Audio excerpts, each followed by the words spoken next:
O sol de Aracaju queimava alto sobre o mato cerrado do Crasto, onde o verde se estendia como um manto indomável. Entre trilhas escondidas e sombras acolhedoras, vivia Marina, uma jovem de 21 anos, marcada por uma história inacreditável de superação. De olhos castanhos atentos e cabelos negros sempre presos em uma trança apressada, ela conhecia cada canto da floresta como se fosse uma extensão do próprio corpo. Criada pela avó, Dona Inês, uma curandeira respeitada na vila, aprendeu desde cedo a colher folhas, preparar remédios e ouvir o sussurro da natureza quando ela fala. Apesar da vida dura, Marina nunca se permitiu endurecer. Sua alma era de quem ama o mundo mesmo quando o mundo se esquece dela. Nas manhãs, cuidava da horta comunitária, à tarde, vendia pulseiras e sabonetes naturais na pequena feira do bairro Santa Dulce. À noite, lia para os mais velhos na varanda de casa, sempre com um sorriso que escondia as cicatrizes da pobreza. Era impossível não se comover com sua doçura. Quem a conhecia dizia que Marina tinha um coração maior que o sertão. Naquela semana, no entanto, algo surpreendente pairava no ar. Havia burburinhos na feira, cochichos entre vizinhos. Dizem que um homem muito rico chegou na cidade. Veio com seguranças, parece artista de televisão, comentou Dona Zezé, entre um tomate e outro. Marina apenas sorriu, desacreditando. Rico em Aracaju? No Crasto? Duvido muito. Mas à noite, ao sentar-se com Dona Inês para coar o chá de boldo, ouviu o mesmo relato vindo da avó, com uma preocupação mais profunda no olhar. Marina, disseram que ele quer comprar terras da nossa mata. Deus queira que isso não seja verdade. Quem em sã consciência mexeria na mata? Ela não pertence a ninguém, respondeu, inocente. Quando se tem dinheiro demais, minha filha, até o céu parece estar à venda. No dia seguinte, ao caminhar por entre as trilhas para colher folhas de aroeira, Marina avistou marcas no chão, passos pesados, recentes. Algo se agitava em seu peito. Uma sensação estranha, como se a floresta estivesse tentando alertá-la. O vento sussurrava entre as árvores, e os pássaros, antes barulhentos, estavam em silêncio. Um silêncio chocante. Ela não sabia, mas naquele exato momento, um homem vestindo roupas de marca e sapatos inadequados para a selva andava sem rumo mais adiante, ignorando os perigos escondidos sob as folhas. Seu nome era Alessandro Monteiro, um milionário acostumado a controlar tudo com ordens e cifras. Mas ali, naquele terreno sagrado que Marina chamava de lar, ele estava prestes a perder o controle. E a própria vida. E foi assim, entre o som abafado das folhas e o calor denso da mata, que o destino começou a costurar sua trama transformadora, levando dois mundos opostos ao encontro mais inesperado de suas existências. O calor sufocava como um cobertor molhado, e o ar pesava nos pulmões. Alessandro Monteiro limpava a testa com um lenço de linho, irritado. O GPS do celular havia travado há mais de meia hora, e nem sinal dos funcionários que o acompanhavam. Ele não admitiria em voz alta, mas estava perdido.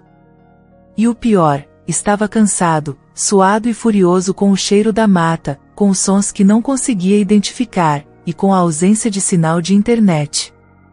Como alguém suportava viver naquele fim de mundo? O plano era simples: visitar discretamente a região, fazer um levantamento das terras e depois enviar os investidores. O Crasto era uma mina de ouro adormecida.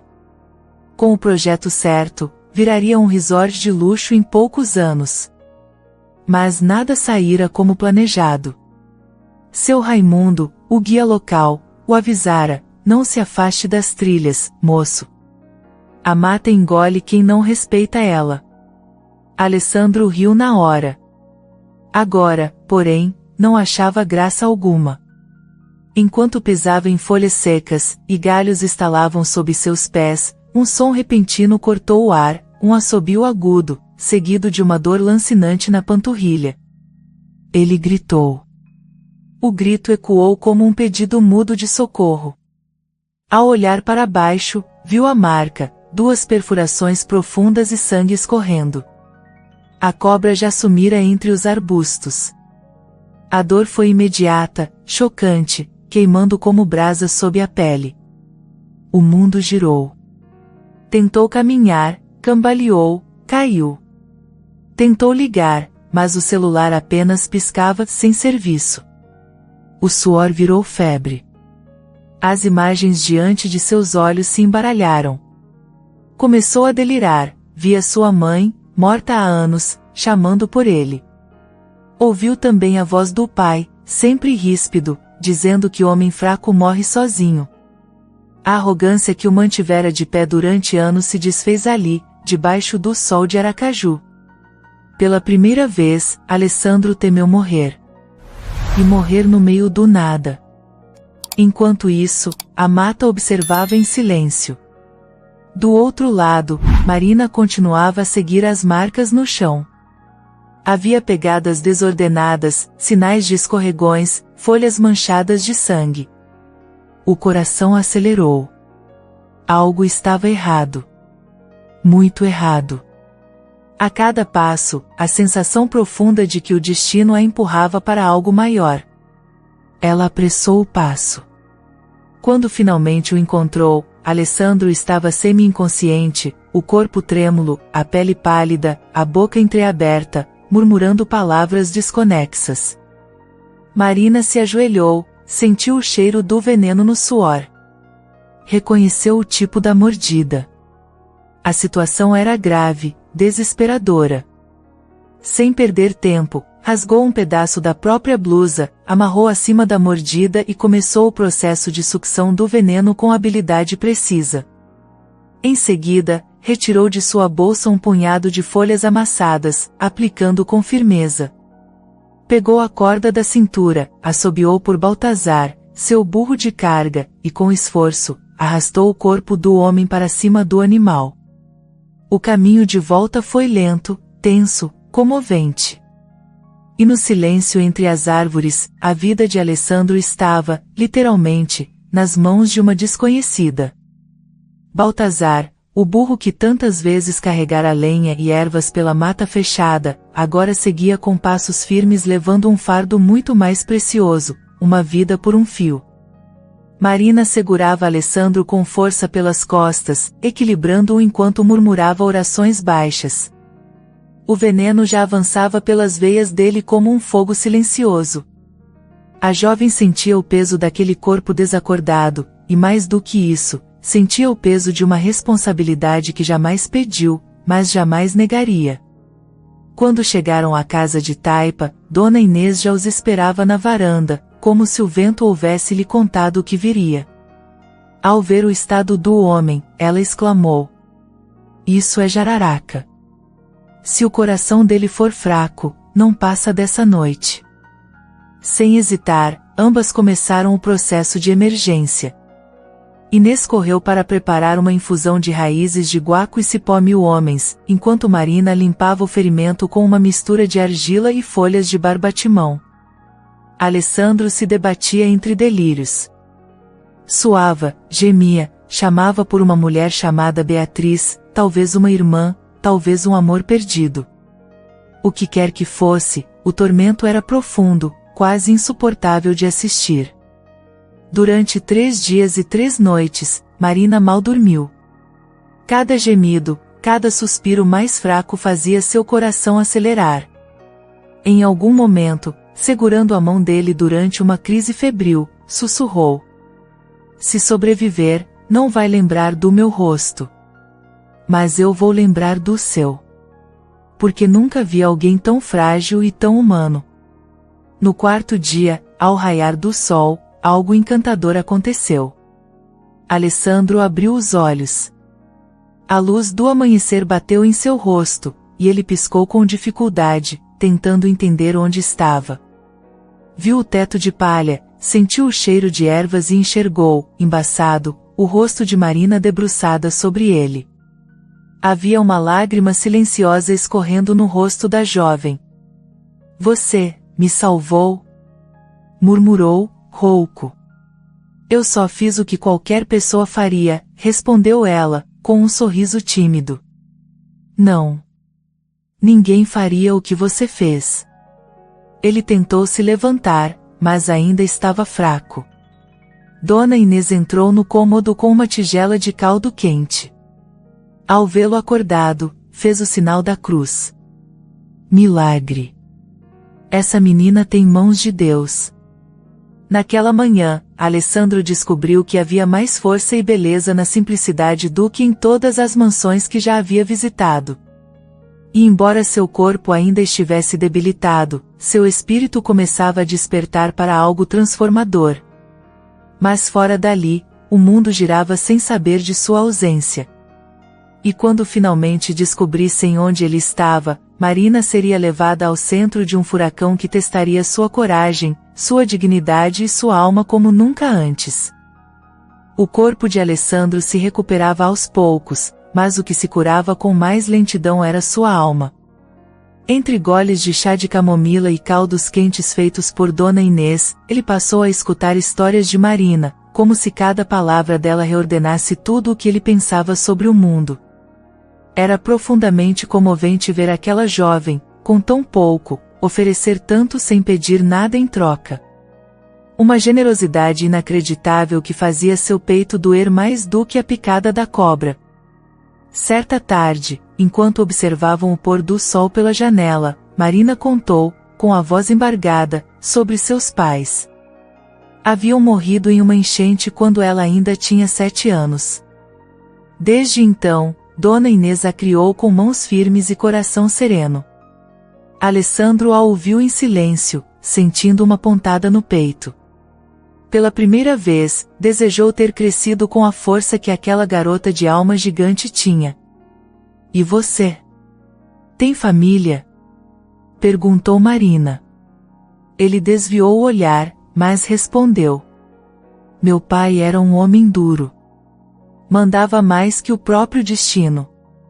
Cresci tentando ser aquilo que ele queria. Nunca consegui.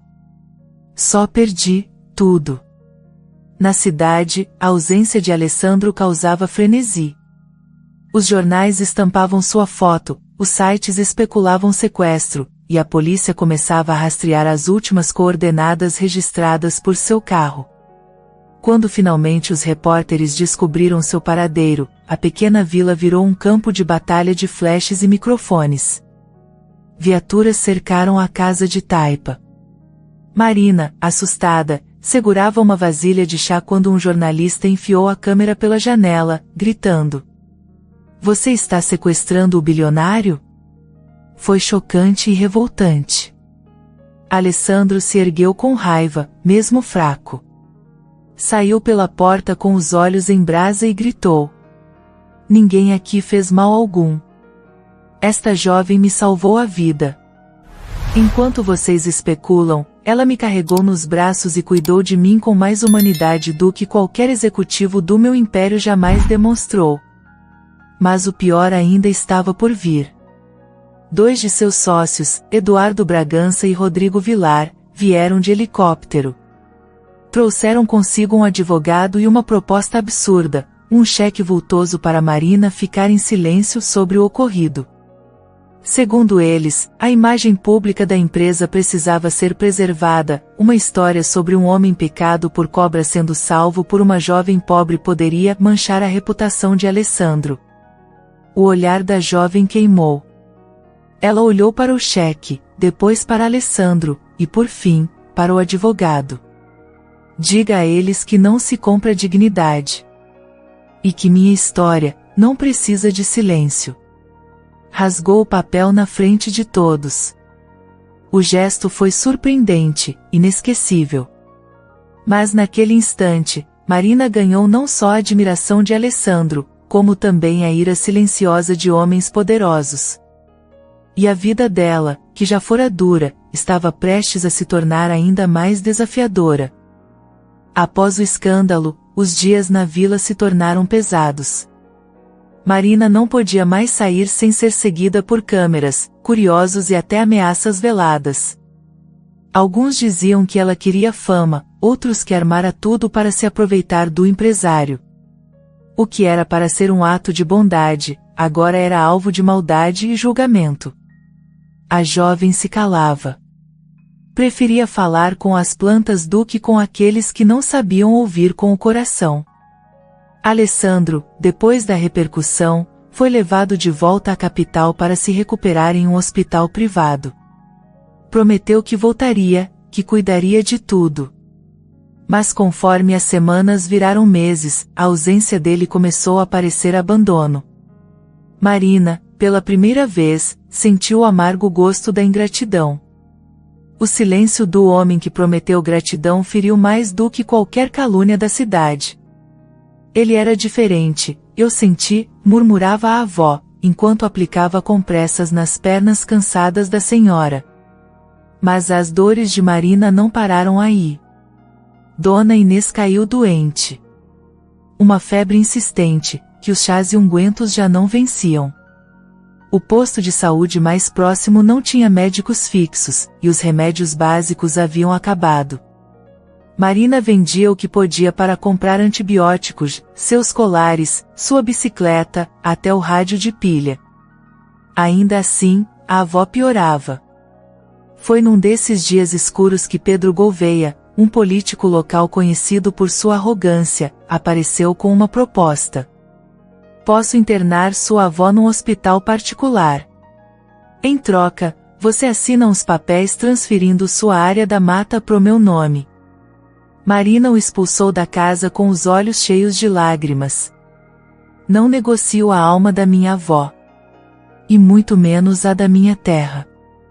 Na mesma noite, com o coração pesado e a esperança se apagando, ela ajoelhou-se do lado de fora da casa e chorou. Chorou como nunca.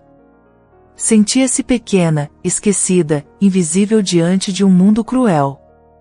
O vento, que antes parecia amigo, agora apenas trazia poeira e saudade. Foi então que o impossível aconteceu. Na manhã seguinte, quando o céu ainda estava tingido de laranja, um helicóptero pousou no campo de barro da vila. A poeira ergueu-se como um manto sagrado. Todos os moradores saíram de suas casas para ver. Marina, de olhos inchados, apenas observava. Da aeronave, desceu Alessandro. Diferente, mais magro, mas com os olhos cheios de algo novo e profundo. Aproximou-se de Marina em silêncio, ajoelhou-se diante dela e disse, com a voz embargada: Você me deu a vida. E eu, te deixei sozinha. Me perdoa. Atrás dele, dezenas de caminhões chegaram com mantimentos, materiais de construção, médicos, engenheiros. Essa vila vai se transformar. E você, Marina, vai ser o coração disso tudo. Mas antes de tudo, você me perdoa? O coração dela bateu acelerado. As lágrimas voltaram, mas desta vez, eram de alívio. O som dos martelos ecoava como música entre as casas de barro. A vila do Crasto, antes esquecida pelas autoridades, transformava-se dia após dia em um verdadeiro milagre urbano. Marina, ainda atônita, observava a movimentação com os olhos marejados. Escolas sendo erguidas com blocos firmes, o antigo barracão virando um centro de fitoterapia, médicos circulando com pranchetas e estetoscópios. Tudo parecia um sonho inacreditável saído do coração da selva. Alessandro, fiel à sua promessa, colocou à disposição recursos de sua empresa e contratou uma equipe que, sob a liderança de Marina, escutava os moradores antes de agir. Não era caridade, era justiça. Dona Inês, agora em um quarto novinho, recebia cuidados diários de uma enfermeira sorridente chamada Lorena, enviada por Alessandro pessoalmente. Essa menina tem mãos de fada, dizia a anciã, acariciando o rosto da neta. Mas você, Marina, tem asas. E está começando a voar. Mais que reconstrução física, era uma cura emocional coletiva. Os moradores, antes desconfiados, passaram a confiar, a participar, a sonhar. Dona Zezé, que vendia frutas na feira, agora liderava a cozinha comunitária. Seu Zeca, pescador de mão calejada, ajudava na oficina de reciclagem. O Crasto florescia como nunca.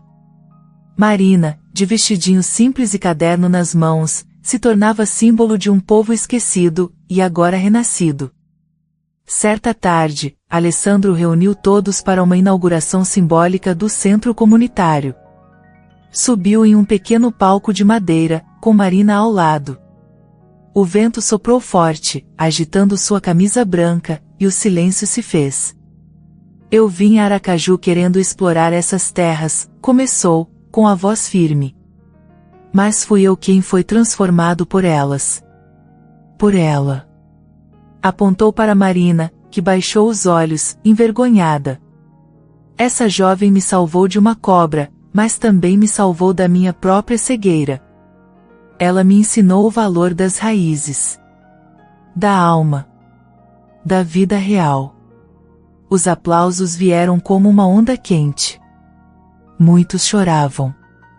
Depois, longe das multidões, Alessandro a levou até a margem do rio, onde tudo começara. Marina, eu perdi muita coisa na vida por achar que tudo era sobre poder. Hoje, sei que o verdadeiro poder está aqui, ele tocou o peito dela. No seu coração. Ela não respondeu. Apenas sorriu. E aquele sorriso dizia mais do que 1000 palavras. Era encantador, profundo, inesquecível. Na manhã seguinte, a história deles já estava em todos os jornais, a jovem que salvou um milionário e transformou uma vila. Mas Marina continuava a caminhar descalça entre as hortas, a anotar sonhos num caderno velho e a oferecer chás para quem precisasse. Ela era, agora, a alma do Crasto. E mesmo sem perceber, tinha se tornado um farol para o Brasil inteiro. O auditório da Universidade Federal de Sergipe estava lotado. Autoridades, estudantes, jornalistas e moradores do Crasto aguardavam em silêncio o momento mais esperado do evento, a entrega da Medalha de Mérito Humanitário. No palco, Marina ajeitava o vestido azul simples emprestado por Dona Zezé. As mãos tremiam, mas o coração estava sereno.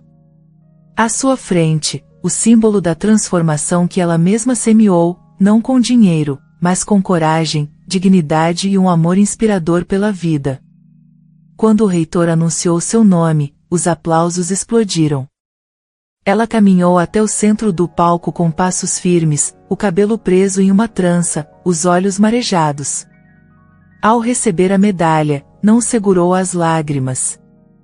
Respirou fundo e falou, com a voz que calava multidões com doçura. Eu não fiz nada sozinha. Essa medalha é da minha avó, que me ensinou que até as ervas mais simples curam se forem colhidas com amor. É da minha vila, que resistiu ao esquecimento com fé e união. Fez uma pausa e olhou para Alessandro, sentado na primeira fileira. E é também de um homem que confiou que uma menina da mata podia mudar o mundo, mesmo que o mundo não acreditasse. O público se levantou. Era inacreditável ver uma jovem de origem tão humilde ocupar aquele lugar com tamanha força e leveza. Após a cerimônia, Alessandro se aproximou, agora vestindo roupas simples, com o rosto mais tranquilo do que jamais tivera. Você me ensinou tudo, Marina. Me ensinou a sentir, a servir, a viver. Ela sorriu, pegando na mão dele com ternura. E você me ensinou que até quem tem tudo pode estar perdido. Mas nunca é tarde para se encontrar. Nos meses seguintes, o projeto do Crasto virou referência internacional. Marina foi convidada para palestras, programas de TV, documentários. Recusou convites para viver fora do país, preferindo continuar na vila. A cada nova estrutura construída, uma placa era fixada com os dizeres: para quem nunca teve voz, agora há espaço. Marina. Dona Inês faleceu em paz, nos braços da neta, meses depois. Deixou uma carta com letras trêmulas e palavras profundas. Minha filha, às vezes Deus manda uma cobra, não para nos ferir, mas para nos mostrar quem tem coragem de salvar. Você salvou. Agora, voe. E Marina voou. Voou sem sair do chão, com os pés firmes e a alma imensa. Numa tarde tranquila, ela caminha pela mata ao lado de Alessandro. Ele carrega mudas de árvores e ela, uma cesta de ervas. Sabe o que é engraçado? Diz ela, sorrindo. A cobra não era o perigo. Era o começo. O começo do quê? Ela para, encara o verde ao redor e responde. De tudo. E ali, entre raízes e folhas, a gratidão se eternizou. Espero que tenha gostado da história de hoje. Se você gostou, inscreva-se no canal para não perder mais histórias como essa, deixe seu like e comente abaixo o que achou da história, e vou deixar mais uma história emocionante na tela final para você assistir. Até o próximo vídeo.